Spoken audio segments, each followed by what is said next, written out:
Destination together. Won't you set me free? I'll take a train, a plane, a big cruise ship. It doesn't really matter to me. Destination people always seem to find the magic and the mystery in this beautiful world. Don't get left behind.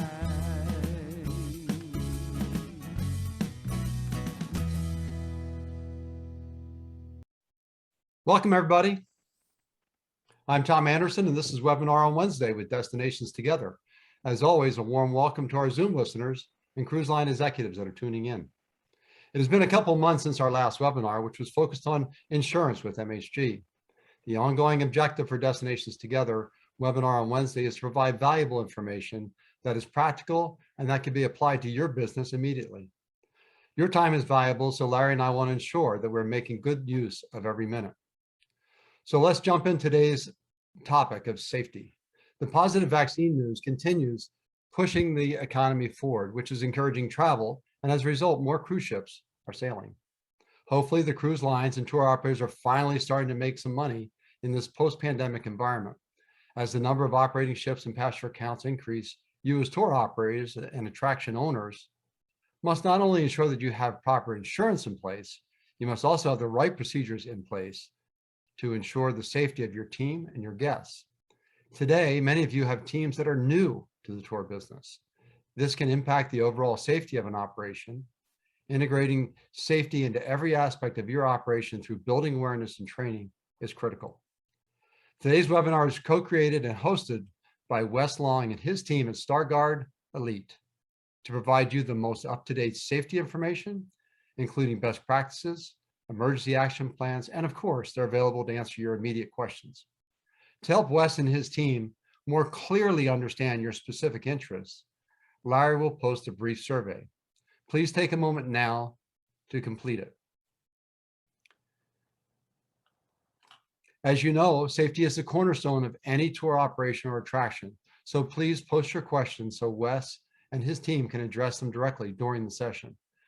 Today's presentation is posted by Destinations Together, which is an open platform of relevant information and collaboration to support the tourism industry. As a reminder, both Larry and I have a wealth of experience in cruise industry, especially as it relates to destinations and shore excursions. Please contact Larry and me directly to discuss the specifics of your business so we can assist you in the best possible way. I'll turn this over to Larry to share some important information and then introduce our speakers for today's Destinations Together webinar on Wednesday. Larry? Hey, thanks, Tom. We thank everybody for joining us today. Wow, it's been a long time, and as Tom has said, at least cruising and overall tourism is picking up the pace. It would be nice if those that have not been vaccinated would do so for everybody else's safety. And if you have been vaccinated, great. Please ensure you get your booster shot as well.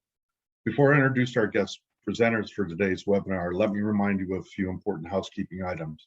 We are recording this webinar and we'll upload it to our website in the next few days. There's a Q&A tab below on your screen. We encourage you to ask questions during the presentation. Wes and his team will monitor the chat as well as Q&A and answer as they present. Please remember, we and our guests are only providing opinions and possible sources for further information. Wes, Rob, and Joel, please join me as I provide a quick introduction and feel free to open up your presentation. Today's webinar entitled Tour Safety with StarGuard ELITE. Safety is or should be the #1 priority and focus for any business to protect their staff and their guests. I personally have been involved with StarGuard ELITE over the years, and I'm proud to have them join us today to share best practices in tour safety. I would encourage the listeners to add their questions to the chat and QA tab during the presentation, as Wes and his team will address them as they go. Wes, Joel, Rob, welcome to Destinations Together webinar on Wednesday. And with that, I will turn it over to you. Thank you, Larry, and thank you everybody for joining us today. We're excited to be here, excited to work with Tom and Larry, and have done a number of things over the years, particularly with Larry, and he's helped us tremendously kind of understand the tour operator and the cruise industries, and we've had significant growth in that market. I'm excited to be here today. We're going to be talking a lot about safety. I've got a presentation. Let me pull that up first. And while we're doing that, we'll do a quick introduction. Joel, you want to introduce yourself? Yeah. Good morning. Good afternoon. My name is Joel Reicher. I am the Vice President of Training and Operation for StarGuard ELITE. I've been with StarGuard since 2013.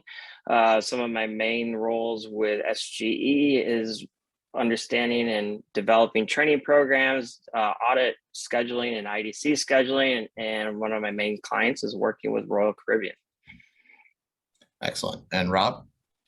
Good day, everybody. Yeah, I'm Rob. I'm one of the client partners here at StarGuard ELITE. So my main protocols are looking after our international clients, which include cruise lines and destinations. So a lot of tour groups and destinations within that as well. I've been with StarGuard for 4 years now, originally based out of the UK, traveling through Asia, and now living in America with these guys. Excellent. And my name is Wess Long. I'm the president for StarGuard ELITE, and we are, we're an international lifeguard and training certification agency.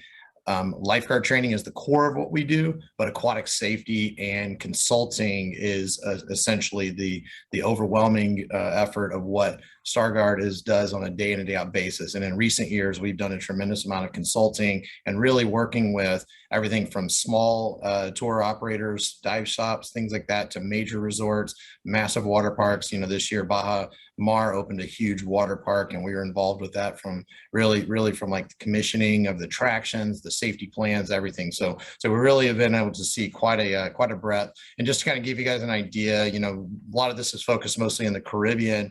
We do a lot of the things throughout the world, but major companies like Royal Caribbean, Carnival, Xcaret in Mexico, major resorts, Atlantis, Baja Mar, Norwegian Cruise Lines. We've worked with numerous, whether it's private islands or Virgin Voyages has recently come on, and they have a great product, and everybody offers just a variety of different activities, and a lot of them are centered around water or some sort of an activity that could be considered either high risk or bring a lot of other elements to it. So today we're going to talk about safety, and we're going to try to focus on the tour safety element specifically, but a lot of the critical elements of safety, whether it is a massive resort, a cruise line, a tour operation, are the core elements are very much the same. And so we're going to hit on that today, with emergency action plans, talk about different training and certification options, both as emergency responders, but also for operational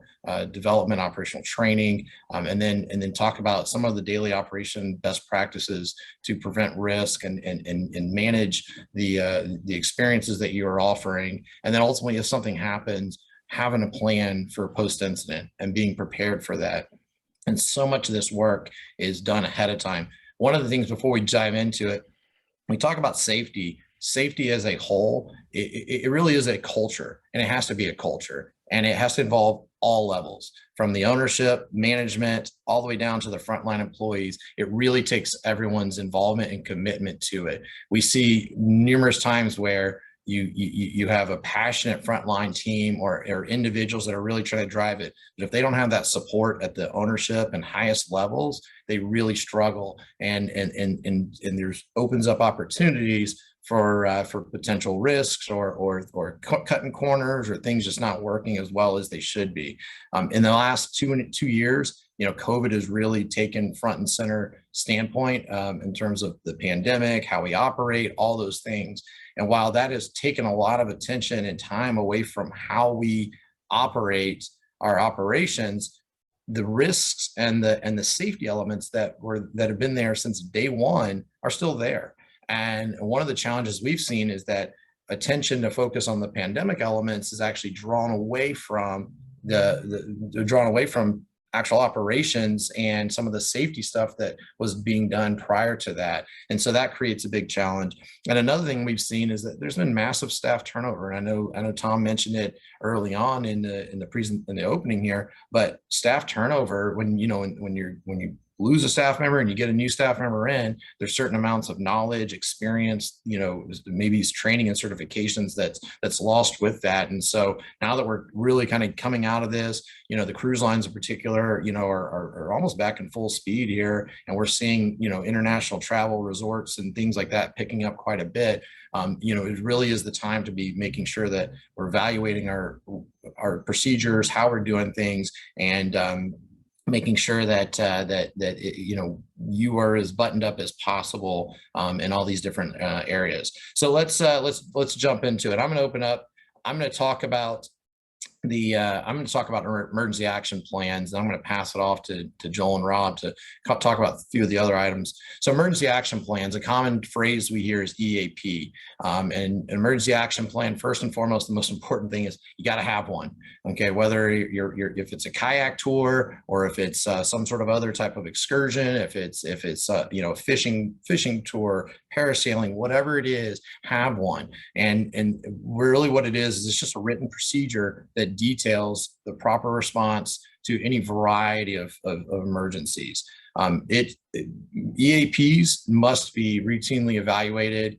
We say to our clients, a lot of our water park, resort, pool clients, things like that, at least annually, go back, review it, double check, make sure that nothing has changed. And for a lot of tour operators, that might actually be more frequent, because sometimes the time of the year dictates the type of activities, you know, the volume of patrons. You might do things sometimes a year you aren't doing at others, but EAP should be routinely evaluated so that as business changes, they are a living document that changes with it. One of the most critical core elements that we cannot stress enough is that EAPs must be trained and they must be practiced. Too often, someone needs an EAP, and what happens is they go to a shelf, they pull it off and, you know, blow the dust off it. And then, oh yeah, here it is, you know, and lo and behold, it has information that's outdated. It hasn't been trained. Staff doesn't know about it. And so policies and procedures are great. They're only good if everybody knows it and they're trained on how to properly implement it. You know, and you think about like cash handling policies. You know, if you have a policy for handling cash, that's something that's trained, it's followed, it's, you know, and EAPs must be the same way. So when we talk about training, though, what we're saying is, so say your emergency action plan is, say you're parasailing and something happens, a medical event happens on a boat that's you know, out to sea, not easily, you know, reachable to, you know, other services. What do you do? What is that? What are those next steps? And then training and then practicing it, running a scenario. Do they call the radio or the phone or however it is? What are the communication procedures? Does that process work? Are they trained in the skills they need to perform, you know, initial care to get the person to there? Is the transfer from there to the next spot? How is all of that process functioning? And is it functioning the way you want to? And if it's not, what are the learning lessons? Line up, do it again. And any training, any practicing, anything you do, please make sure that you're documenting it. Too often what happens is we say that, oh yeah, we run through stuff, but if it's not written, it didn't happen, is kind of the easy way to summarize it. So training ahead of time, practicing during operations, very critical for any emergency action plan. So when we talk about emergency action plans, what's actually in an emergency action plan? And depending on the type of activity, the type of tour, things that your guests would be doing can really vary quite a bit in terms of the scope of an EAP. But at a minimum, emergency action plans, they include what happens, who's being notified, all those things for things like medical events, things like incidents related to activities, equipment failures, inclement weather, evacuation procedures as applicable, depending on the type of event, you know. And it's crazy because our clients, you know, we train every year right now, we're certifying somewhere around 35 to 40,000 individuals go through our training programs and our curriculums and get certified. And overwhelmingly, I mean, probably in the high 90% of the incidents that people who are certified in us respond to were completely unpreventable medical incidents, and their training, though, has allowed them to respond to that. Just recently, and I can talk about it because it was posted publicly, but Royal Caribbean had an incident that occurred on one of their pool decks And the team of lifeguards that Joel and Amy and the team at Royal that had trained, they responded, they provided immediate care, and they effectively saved that individual's life. You know, and had they not been there, had they not had the training and the professionalism and everything that they have, that incident very much would have probably ended in a very different outcome. And so often when we train these skills and these EAPs and things like that, we're not even, it's not things that are preventable, you know. But it's great that the people are there and they're able to respond quickly. So when we talk about emergency action plans, you know, beyond just the types of emergencies and the response protocol specific to those, we talk about communication. You know, so first and foremost, who do we need to report to? Do we need to alert authorities? Do we need to, what are those notification procedures that need to happen? And for a lot of tour operators, that might be notifying the cruise ship or notifying the resort or wherever it is that's staying for them, or maybe sold the experience, things like that. Of course, alerting other staff and then even the visitors, hey, there's an emergency. You know, recently did a cruise and the cruise was delayed getting into port because there was a medical event the day before and the cruise had to stop. Royal Caribbean sent an alert, said, hey, the ship's going to be delayed. And, you know, and so having that understanding as a visitor, it makes it a lot easier and helps the experience. So are we notifying the visitors, but more importantly, are we notifying the other staff? And then who are the emergency contacts? You know, whether when you do the cruise, when you're doing the sign up, that they give you an emergency notification person, calling that person, getting them the information, all of those types of things. But communication is a critical part of any emergency action plan. And then the last point that I'll hit on with EAPs is emergency equipment. And this is a huge challenge. You know, several years ago, I did a project with an owner that offered a wide variety of excursions: fishing, jet ski, snorkeling, kayaking, you know, other experiences. And the challenge was, well, how do I have enough emergency equipment available and to respond quickly, but also, but not, you know, not staff everything and spend thousands and tens of thousands of dollars potentially. And so coming up with a plan to be able to have equipment available, what equipment's necessary immediately, what equipment's necessary within a few minutes, what equipment it would be nice to have, and just kind of figuring out that plan and what that looks like to be able to have those that equipment available. But all of that comes into an emergency action plan as well. And it's not saying you have to have an AED, you have to have a full first aid kit or emergency oxygen or some of these other pieces of equipment, but at least like what's reasonable and what's expected, and having that available. And so with that, I'm going to pass off. Let me make sure. And if you guys have any questions by any means at any point, put them in the chat, and we'll be happy to handle. So I'm going to turn it over to Joel and let Joel talk here for a few. Thanks, Wes. To go along with the emergency action plan, you actually got to the other big part of it outside of communication and understanding your plan is you've got to certify your people in something, as long as it's lifeguarding, BLS, aquatic safety management, something along those lines. So SGE offers several different training programs, knowing that everyone has different needs. And we also understand that you have several different options depending on your location. As you can see, some of our most common trainings are the community or layperson, basic life support, BLS, and the lifeguard. SGE partners with the American Safety and Health Institute that provides certification for CPR, first aid, and other basic topics for layperson and professionals. Certification by ASHI is generally accepted as a valid equivalent to similar certifications given by the American Red Cross or the American Heart Association in CPR or first aid. To speak a little bit about some of these trainings below, you know, the most common layperson is designed specifically for the lay people and is a great choice for CPR and AED training. This program will help prepare your responders for sudden cardiac arrest. Below, also, we offer basic life support. This is good for your professional rescuer to maintain training under CPR, AED, and first aid. In this training, you'll learn more about initial assessment and airway management. These programs are typically a 1 or 2 year certification.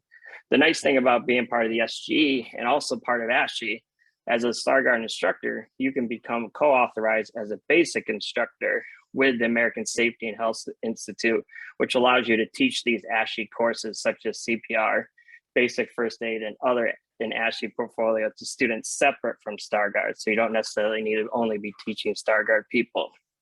Some of the special trainings that we offer, because we understand not only will you have to do, community layperson, base BLS, but we understand in your industry, there's other trainings such as STAR basic life support, which in this training you will desire. These are for individuals who desire or require the understand water safety and how to reduce risk in an aquatic setting. So these are good for, maybe your people who are helping with your snorkeling, life jackets, boat drivers, any of these sort of things. And in this program, this is normally about an 8 to 10 hour training, depending what other modules you're adding to this, such as basic first aid, bloodborne pathogens, those sort of things. The STAR Adventures, which we always feel like, I think this best fits the training programs and the group that we're speaking to right now the best. So in this program is focused around that basic life support of CPR, AED, first aid training. But also in this training, we offer basic water rescue as well.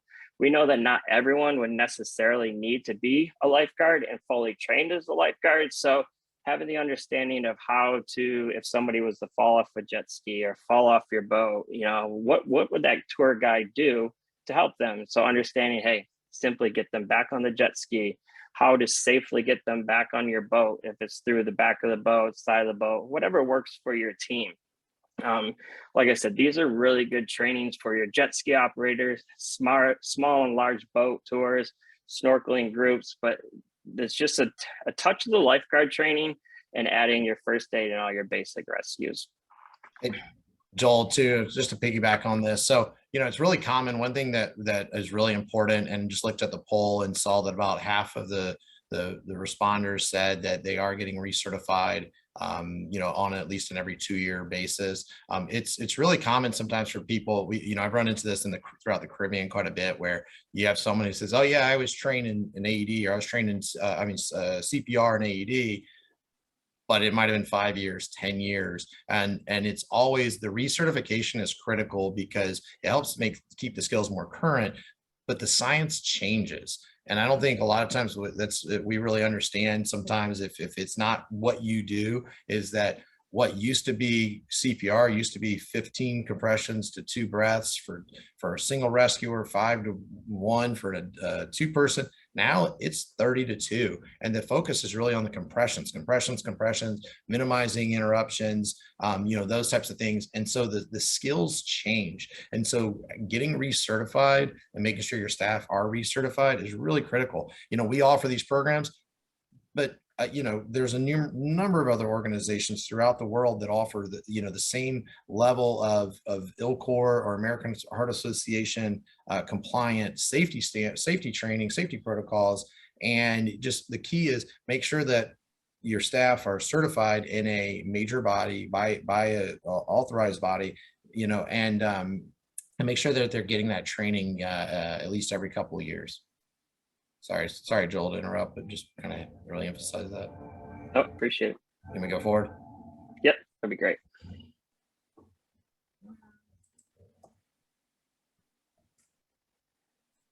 So to touch a little bit more on Wes on saying, it's important to stay recertified and up to date. It's also just really important to stay certified. It shows proof of what we're doing. It provides validation that the skills and you're able to succeed. This also provides the status to, if you want your tours to come, if you're trying to partner with major cruise lines, showing that you're certified and have an understanding of basic rescues and BLS is really important. Do in-service training and practice skills. We suggest doing up to 4 hours of training. It doesn't necessarily need to be 4 hours of training, but in these trainings, it's really important to practice and focus on realistic scenarios. Training towards your EAP, training towards BLS. It's always great to get out there and practice, CPR, working with your crash bags, working, just the individual skills are important, but also doing this as a team. And if you have time, it's also important to, you can set up scenarios such with your snorkeling guides and, practice unresponsives and spinal managements and, setting up your first aid skills. These days these trainings don't necessarily need to be those 2 to 3 hours in one setting. You could do, 30 minutes one day, and maybe it's an hour the next day, but it's always really important to keep up some sort of tracking or some sort of training to stay everyone test ready. If emergency was to happen, that your team would be ready to go. Consider becoming a training center. The biggest thing about, becoming a training center, it says right here, to have consistency among the staff. If all your staff is under one umbrella, you're offering the same training. Your staff is going to that same instructor, which is then, providing that STAR adventure, providing that STAR BLS, providing that lifeguard course, and which is all under that same training. As I said, not all certifications are equal. So if your people were to go get trained under another training agency from some other trainer, they show you, they come, but now you're under the same, you're working for the same place, but your training is coming from different places. So if you were to have some sort of emergency and you're practicing your emergency action plan, well, that person who came I got trained how to do CPR over here at this pool, snorkeling or tour guide. But when you're here, half your team got trained on doing it another way. So having that all under that training center, that consistency, it really helps. So with that emergency, with the training, everyone's getting your in-service training, you're practicing these scenarios. So you're going to set yourself up for success when something happens. Verify the validity of the certification before accepting it. I know it's really hard, just from my experience of dealing with, Shorex and, different types of guides. I know you can show up to your facility and, hey, I got trained 10 years ago from, whatever type of training that was. And it says, hey, it's valid for 10 to 15 years, but that's not normally necessarily true. So verifying your certification is just the purpose of a certificate in any profession, to protect the public and to guarantee that that person who holds that credential has met that minimum standard for that certification and is actually validated. Most of these, as the slide said before, are good for that 1 to 2 years. Now, if you were going to hire that person and it's great, hey, I have this certification, you came over, well, that's great. That's the first step of hiring would have it. But now what we're going to do is we're going to do something we're going to cross you over to our standard. So let's say the SGE standard. So you're going to do that training, get you in the door. So hopefully that experience that that person got, if you do a crossover, you can keep that class much shorter and he'll have that experience to move forward. And Joel, just a couple of questions that came in on this topic to hit on. Is this training in person, virtual, or hybrid? Do you want to answer that? Yeah. So we do several different things. I think with the COVID, we really got into the virtual training. So a lot of our courses, for example, our lifeguard course, you can do a 6 to 7 hour online training, and then that would cut. So normally a lifeguard course would be 23 hours. It would help you cut your training down to 16 to 18 hours. And then, other trainings we have, you can do virtually as well. So a lot of it, you can set your trainings up virtually. Maybe that'll knock out a lot of your classroom portion or your PowerPoint portion of your training. And then it cuts, in the pandemic, you can do your smaller groups and save yourself a lot of time by doing it in person. So we do offer the virtual, we do offer the blended learning and in person, and you can actually just the nice thing, objective based. We want you to get trained. Here's the tools to get trained. What best works for you. And the nice thing about being a training center is you have access to us. We can help you through that part. And just to kind of piggyback on that, there's no supplement for in-person training when it comes to CPR, when it comes to first aid, when it comes to some of the core skills. That to get certified, you have to demonstrate a certain level of in-person objectives and component. But that being said, we and other programs have adopted virtual blended pre-course studies and ways to kind of streamline that, and it's particularly cut down on the amount of in-person time that's necessary. But there will, as long as there are CPR certifications, they will be in person. If someone is offering you a online only virtual certification, it is not valid, period. Okay, so be wary of that. If someone says, I took an online course, it's not a valid course, because we have heard and seen that in different markets. I know we had over 40 countries registered for this webinar, and so throughout the world, there's a lot of various variations of training and certifications that are out there. Quickly, a couple other questions came in. Tracking training practice sessions on a regular basis, does it or does not help me with legal? It absolutely helps you. Okay, because what you're demonstrating is that you're doing this training, you're practicing these. Just make sure that, and we'll talk about training in a bit, just make sure that it's documented correctly. And Rob's going to address that here in a little bit. A couple other questions, or a couple of things. Leaders have to play a role. Ensure safety is number one priority. Again, it's culture. It starts at the top.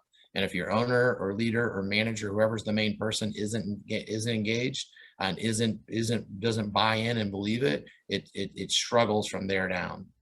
I'm gonna check a couple more questions. Yeah, so at the end, we're gonna have more Q&A opportunities. So if there's something else that comes about, let me know, or feel free to fire away.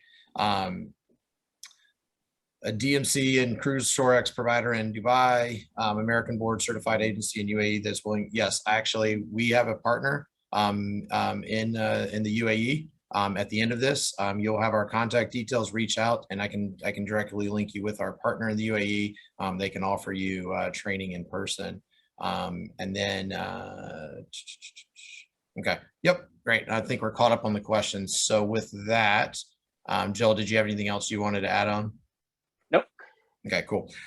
Quickly on the actual training center itself, what we're saying there, just so we're all on the same page, is when you become a training center means you have at least one instructor on staff, so that whether it's yourself as like a manager, or you have a team of instructors or somebody, and that person needs to have been experienced in CPR, first aid, or lifeguarding, or whatever it is that they're skilled, that they're teaching, obviously, but they can become an instructor, and then they can conduct classes themselves. So for example, in our program, a StarGuard instructor can provide any number of types of trainings through their certification. And then what that does is having that in-house instructor, if you will, deliver training. Now you get more consistency. And when you're checking, we talked about checking validity of the certification. So if someone comes to you with a American Red Cross certification, a StarGuard certification, a Royal Life Savings certificate, almost all major bodies now have a online tool where you can go to their website, type in, usually it's either the name, the certification number, some other element, but a few different things, and it'll tell you, yes, this is valid, or no, we don't recognize this. And so the reason why that's important is because, unfortunately, there are training agencies out there that will, or training companies out there that will present themselves as, particularly see this in some of the outside of the US, we see this where training agencies will say, oh yeah, I'm recognized with American Red Cross, or I'm recognized with this program, and they'll give you a certification and everything. It all seems legit, and the training might even be 100% legit, but it wasn't actually registered with that national body. And so it's just important that you that if you're accepting something, take 2 minutes, go to their website, cross verify that it's actually valid.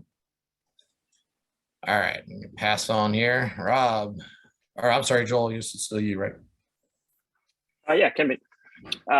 It's always important with staff training, develop a custom training plan that fits for your staff in your facility. A lot of people will hand things around and they'll want to copy and whatever, but really that doesn't do you any good unless you set this up for you to succeed. So developing a custom training plan for your staff is really important for the onboarding. So in the onboarding part, you can include your EAP, the activities rules, your waivers that you want to go through, and talk about your environmental factors. Next, the staff should get trained. Staff should get trained as comprehensive to the activity or the activities that we'll be working with. So as we discussed before, we offer several different things: the layperson CPR, a lifeguard training, STAR adventures. Pick what works best for your program. We offer a huge portfolio of different types of training, and all these some way can be geared towards your facility. And if not, we work with you to help you get along those bases. Once you decide what training program or training that you would like to use, make sure your staff is, once you complete all this, make sure you have checks and balances and, course rosters and completion, or however, whatever that's set up in that training organization that you have. They should be able to demonstrate the ability to know all the rules, the procedures, the spiels, the EAPs before they start working. So a lot of the things that we like to do is we always have test out. So whatever wherever you work, for example, you can have unresponsive drills, and you set your team up for real life scenarios, have them do that, check that off, that they've done the basic, the opening the airway, they applied the AED, the oxygen, and maybe it's setting up spiels around, and they give you those spiels back before they start working. Those are all good, important trainings to do prior, but also going back, it's great for in-service, all these types of things, the spiels, the AAP review, talking about rules and procedures. And the big thing is document all your training. If, like Wes said, if you don't have any of this documented, it's really like you didn't do any of it. It's important to, hey, who taught your course? Maybe it's adding the certification number to your course roster. It's adding all your students. When did this take place? When was the start date? When was the finishing? What was the length of training? If I look back to this and I saw that you did CPR course for an hour, somebody's going to question that. But if you put in there, hey, we started on this date and we finished on this date, and it took us 8 to 10 hours, that shows that most likely you had a quality training to go through. And it also in that training, if it's STAR Adventures, for example, what did you train? Well, we talked about first aid, bloodborne pathogens, CPR. We covered basic rescue. So as much as you can package that all together in a documentation, it's great. Part of SGE, we have a lifeguard portal. In that lifeguard portal, you can select the different types of courses, and we set that all up for you. You can apply your instructor. You can add your students in there. It talks about different sections where you can pass, fail, it has the test grade. So once you complete that part, it's all documented for you. So you're not creating these things. And the nice thing, it's all kept in one place. Excellent. Cool. All right. Turn over to Rob. Hey everyone, just as we continue to move forward, I'd just like to remind everyone of the poll. So if you've joined a little bit later than the start, if you look to the bottom of your Zoom webinar page, you're going to see the polls button. Just click that poll, and then just be really good for us to finish up all that information. And then a reminder, as we start to finish up here in the last few slides, if you want to have any questions, please put them in the Q&A box, and we will answer them as we go. And then if we don't get to them during, we're going to finish up with the summary at the end here to make sure everyone's happy with the questions they've put in. So linking in with what Wes and Joel have already spoken about throughout the last few slides, the daily operations of best practices are essentially how we're delivering that great guest experience, right? This is what we're all here for. It's what Tom mentioned at the start of the webinar. We're all here to deliver a great guest experience and ultimately a consistent guest experience while making sure it's safe along the way. A lot of the ways we can do that is by having great daily operations and best practices within that and documentation. So ask yourself this: how does it look in your operation? Are you doing these safety briefings in the morning or at the start of the activity that you're about to perform? Are you doing it with the staff first in the morning to make sure that they're covering the key points? Maybe it's the operational checks, maybe it's the equipment checks. And then when you have guests on board or guests with you at your facility or activity, are you then giving them the top-down practices needed for that activity itself? The way we can do that is by make sure we have the documentation prior and the training, as Joel spoken about, to make sure we deliver that consistent message. With StarGuard ELITE, we actually provide you with some documentations and procedures as a generic platform that you can use as a template to then build off and then improve and make specific to your activity itself.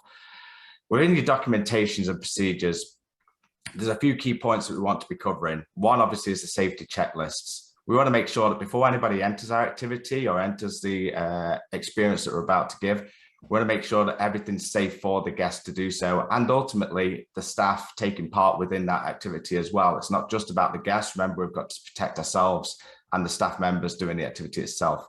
Safety checklist should include, for example, equipment. It should include anything that you're using. It might include the physical area that you're doing it.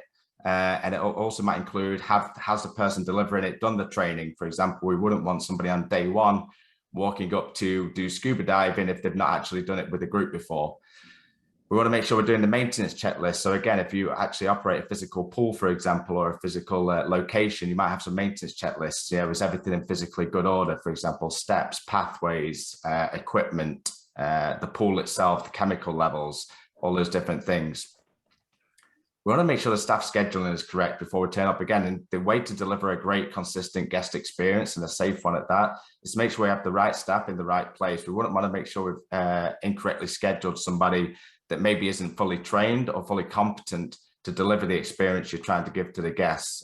You know, the way we do that is by planning ahead and making sure that, you know, a week in advance, 2 weeks in advance, however far you run your schedule, we have the right personnel delivering the right guest experience with the proper training, and it's documented in there. And again, I know myself, Wes and Joel have mentioned this quite a lot throughout the presentation, but if you're not documenting it, ultimately, if we have an incident, which we're going to come on to, it doesn't count, okay? Incident reports. So we're going to cover this on the next slide in more detail, but if something happens, we need to make sure that we have the ability to trace back to what the incident was, what happened, when it happened, and the details of that incident. Again, we're going to cover that in more detail on the next slide. And then corrective actions is a term that we use at StarGuard ELITE, but essentially what that is if we identify something within of the documentations and the daily checks, for example, let's say that there is a physical problem with the equipment, we actually provided a corrective action to show that as a business, we've identified what the problem was, and we've put an action in place to rectify that problem either before the event, or if it's not something that's going to affect that direct activity, it's repaired or changed before, you know, the given time scale. So for example, if there's broken stairs, it might be that we're reporting it to maintenance, or we put a work order in, or we have made safe before the operation. So that again provides us with the backup we need documentation wise and safety wise to ensure that we're covered. We've got that great, consistent, safe guest experience. And again, all these things to set up sometimes might be a little bit lengthy. It's going to take you a bit of time to put these in place. Quickly looking at the poll that we've given in, it looks like we're probably about 50-50 in terms of some of the documentation that we need as a business to make sure we are safe. So if you're within that 50% that maybe hasn't got the documentation set up yet, you know, reach out to us. We can help you with that, and we can do that in the future. But once you've got it set up, it's easy to keep going and monitoring. You're going to see a great improvement in your operations and also your guest feedback at the end. So moving into incidents. Yeah, and just a couple things just to piggyback on this too, Rob, is checklists. You know, there's a picture of a clipboard and paper. That still is the most common, but there's been a massive shift into electronic programs, and there's lots of websites out there where you can create your own checklist. You can do them from phones, tablets, all sorts of things, and it creates that for you, and you can print nice, pretty PDFs. But with a lot of electronic, if something is flagged as wrong, it can send alerts or text messages. There's a variety of platforms out there. We're actually looking at developing some stuff internally within our own systems to do that. But there are great options out there. And then on staff scheduling, one of the things that it's crazy this happens, but it happens a lot in post incidents, that sometimes a lawsuit or a claim doesn't come in till 6 months, a year, 2 years later. And the operation, although it happened on that day, doesn't have good records of who worked on that day, or who might have been at that specific spot or that specific activity or whatever. And so scheduling and knowing where your staff and keeping records of saying, okay, we sent this fishing charter out. Well, these were the 2 or 3 or 1 or whoever staff members that went with that charter at this time. So that if someone makes a claim, you can go back and say, okay, they're claiming they got injured on this charter. Well, they went on this time. The captain was so-and-so, the assistant was so-and-so. Having those types of records is critical to be able to answer a question later, because if you can't, now you're kind of defending against a claim that you may not be able to directly rebut, or you can't say, well, no, this guy was 100% there. Here's my proof. And now I'm showing you that they say, now it's truly his word against theirs, versus if you look like your paperwork or documentation isn't good, that you know, you may not, you don't have as strong of a leg to fight on, so to speak. All right, I'm going to go forward here, Rob. Yeah, great points, Wes. It's also important to remember a lot of these topics that we've covered today, we could honestly spend you know, days, weeks talking about each individual aspect. We really are just covering the top key line items to hopefully engage everybody here today to put some thought process into where they're at in their operation and how they can improve with some simple tips And then after this, if we need to, we can reach out and we can set up individual extra webinars to go into more detail of those. So let's talk about incidents and post-incident plans. So what is an incident? What does that look like within your operation? So anytime we talk about an incident, what we're talking about is an event that's happened where somebody potentially has been injured, staff member, guest, party within your activity. It could be a medical event, it could be an accident itself, it could be an equipment failure, it could be a weather event, it could be a guest event within that. It may or may not be the fault of the operator. It could be something completely out of your control. But even if that is the case, we still need to make sure that we log that as an incident, and we have the documentation and the processes in place to be able to track that. And as Wes said, if we get litigation, in a month's time, 6 months' time, we can revert back to that incident and make sure that we know who was there, what happened, and all the details within that on the page. So moving forward, we're going to go into a little bit more detail on that. So the way we do that is we have a post-incident plan. So again, part of setting up this documentation that we've talked about for the last hour is we want to make sure that we've got a written action plan of how we deal with incidents, what the process is, who's involved, when are they involved, and how we go through these steps to make sure that we're completely covered. And we also have enough evidence to be able to give that information over to any authorities if required to do so. So the plans minimally typically cover immediate responsibilities and notifications. When we talk about immediate responsibilities and notifications, we're now past the incident. The incident's taken place. We're now looking at how we're recording that and what the process of that incident is. So immediate responsibilities might be that the general manager is notified, or the local authority is notified of the incident. Whatever that looks like within your area or country, there'll be different requirements. So, for example, for an SGE facility, if there's an incident, one of their immediate responsibilities is to reach out to us to let us know of that incident and provide the information so we can assist with that post-incident follow-up. And the notifications, again, are who is going to get notified. Is it going to be members of staff? Is it going to be media? That kind of stuff. So let's talk about statements. Obviously, there's a lot of details we could go in within statements, but the thing is, we want to make sure that we have a clear understanding of what happened. When we're taking statements or when we're gathering statements, it's important that you have a template that you can read through.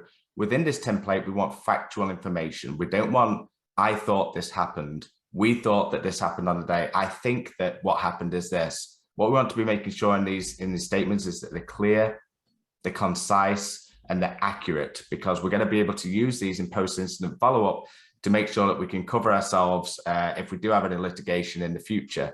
And whenever you start putting statements down that are opinionated rather than factual, that's when you can start to get cross-referenced and questioned on what's going on. So the information, again, as with evidence collection, we want to make sure it is factual. We want to make sure it's factual to the day and not what normal operation is, as we mentioned before. So the information does need to be specific and correct to the incident itself. Let's talk about incident for guest follow-up. So this is really important. This is really where you can turn the tide in your favor if it is something that has happened that potentially is at fault of the operator. We want to make sure that we make sure the guest is well looked after as possible. Obviously, we provided our AAP, which Wes has spoken about. We provided our care, which Joel's spoken about. What we're now looking to do now is, as the guest has exited potentially our activity, is what are we doing as a business to support that guest without being intrusive? So we want to be able to be there for the guest. That might be that you go to the hospital with them and just make sure that they've got everything they need. It might be that you're just keeping hold of the details and you're asking them, hey, we're going to reach out to you tomorrow just to check in. Are you okay?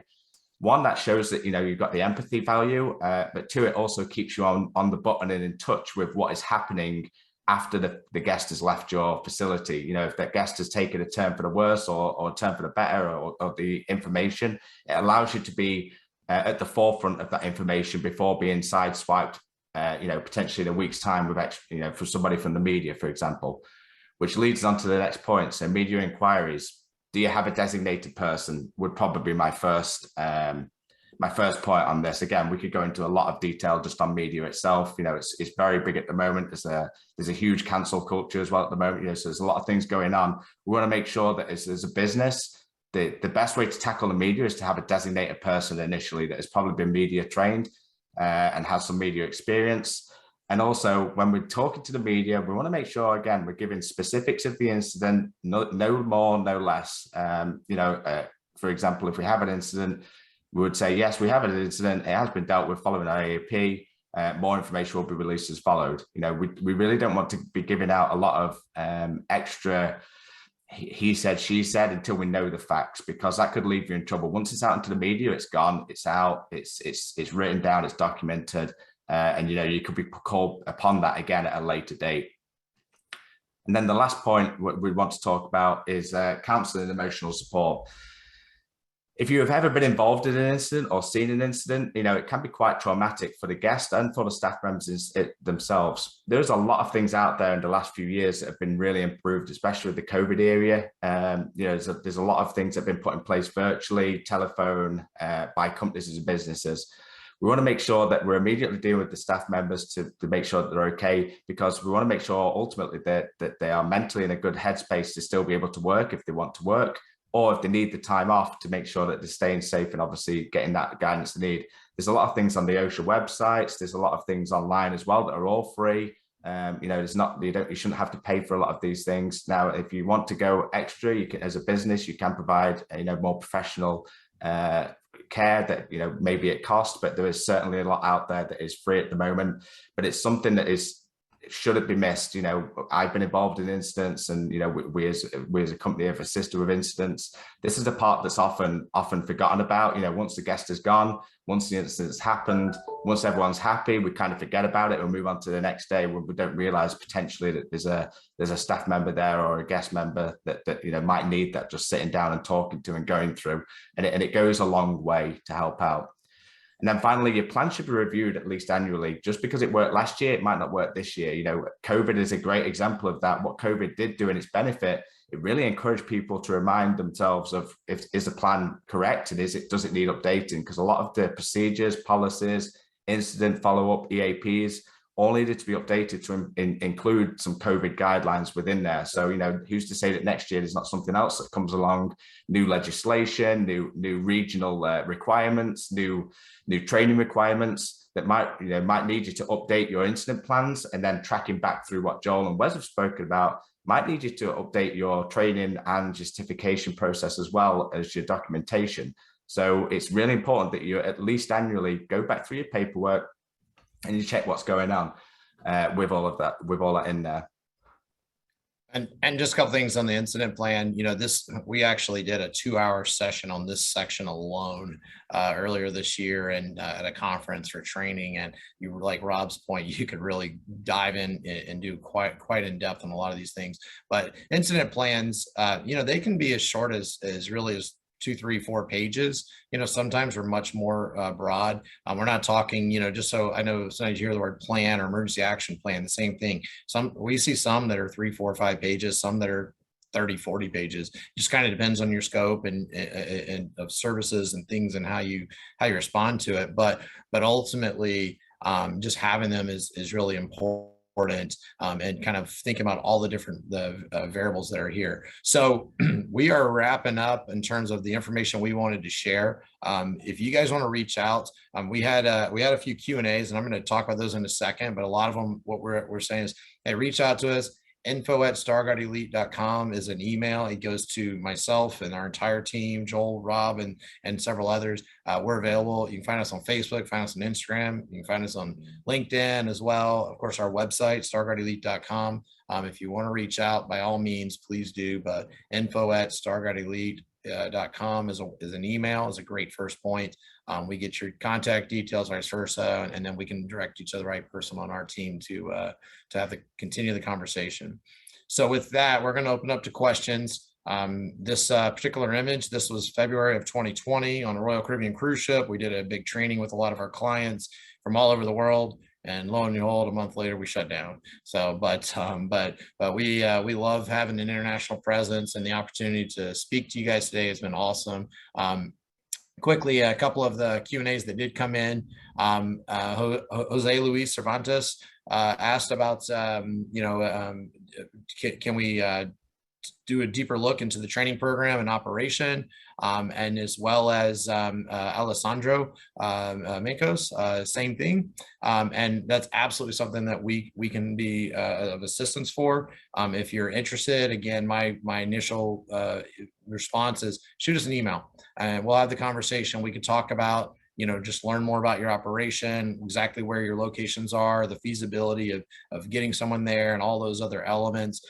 Spanish speaking is something that we do have a couple of staff members that can speak Spanish. It's not something that it's a new market for us. So we are developing there, but absolutely we're very familiar with working around a number of language barriers over the years. We have clients in Thailand and China and all throughout the Middle East and throughout the Caribbean and other areas. So certainly something that we can help accommodate. And then Sean asked about becoming an instructor for the organization. We offer what we call instructor development courses. Majority of the ones we offer throughout the United States, but we do courses in Dubai. We do courses in the different parts of the Caribbean. And really depending on your situation, we have clients in South Africa that we're able to accommodate and to set up trainings and do things for. So there's a wide variety of options. It's just really kind of understanding your specific operation and then what the best options that we could provide if you're interested. So with that, I'm going to stop. Just say, as just before we continue to move on, just as a summary for everybody involved in the call, just looking at the poll, you're not alone. If you're one of these people that clicked no, for EAP and for documentation certifications, you're not alone. We're seeing from the results, it's quite broad, sort of down the middle. So what I would say is, from this call, use this as a reminder before you, as business gets busier and leisure starts to take off again, this would be a really good moment to take that time getting out to all of your tours and rushing ahead and getting into that sort of 365 operation. Take that time for yourselves to sit down, dedicate a little bit of time to try and tackle some of the points that you've seen today, because in the long run, it's really going to be beneficial to you to be ahead of those things rather than reactive to those things. Be proactive, as we like to say within us, evolve your business, be prepared for those incidents or anything that may happen.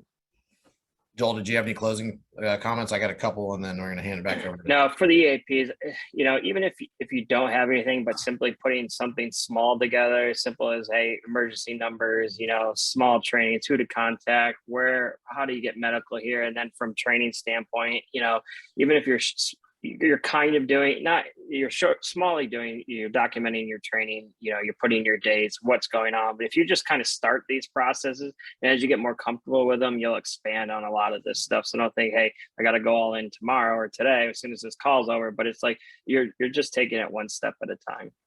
And what, from a company like us, what we do is we really try to be a partner. And we provide support both on the training and the foresight of, on the forefront of it in terms of setting up procedures and helping you determine what the best path is for your business, and keeping you up to date on like the latest legal and all that. But on the backside of it too, if something does happen, post-incident support, being there to kind of reevaluate and say, hey, here's what it is, or if it's legal support, understanding those types of things, we definitely strive to be that partner. Not just purely a provider. And then the last thing for me is, when you think about safety, we talked about it's a culture, it has to be a culture, but it's a Swiss cheese model. And if you've ever heard this model, if you take any slice of Swiss cheese, it has a hole in it, but when you layer on all the layers, you can't get from one end of the block to the other.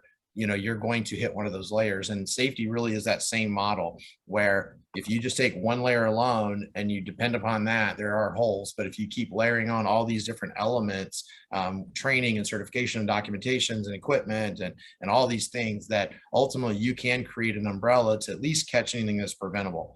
Accidents are going to happen, medical events are going to happen, but how do we train and be ready for as best as possible to limit things that are preventable? And that's really what this whole everything's kind of circles around. So with that, we really appreciate the time. Larry, Tom, and you guys are awesome. Thank you for allowing us this opportunity. And for those of you that have reached out or want to continue the conversation, we're here for you and look forward to continuing. Wes, Joel, Rob, thank you very much. This was just an awesome presentation. I think as you mentioned, you could spend a couple hours or maybe a couple days on many of these topics, but this was a really great overview. Larry, I was wondering if you could put up one last quick poll because we want to make sure that SGE can follow up with those of you who want to continue the conversation with SGE to make sure that you and your company are positioned in the best way with regards to safety, because this is the cornerstone of everything that we do in travel and tourism, and the safety piece has to be there. Larry? Absolutely. Thanks again. This was great. Wes and Joel and Rob, super interaction between the three of you and working through all the Q&As. Appreciate it. And again, I encourage everybody, please, to fill out the poll questions that we have listed right now, and then we'll follow up further with that. But again, thank you. And again, safety first, and no matter what you do or whatever kind of business you're in. So, Tom and I want to thank you for continued support, and we will send out our normal thank you email along with the video to everybody. We want to wish everybody a happy holiday and look forward to a better year ahead, right? So Wes, Rob, and Joel, again, many thanks for being here with us today. We really appreciate it. Yes, thank you again. Thank you. Yeah, thank Thanks, you, guys. everybody. Yep. You bet. Be strong, be safe, and be healthy. Tom, I'll turn it over to you. Well, to everyone out there, thanks for tuning in today. And thank you for your support and participation. Until next time, stay healthy and happy holidays. We'll see you soon. Destination together.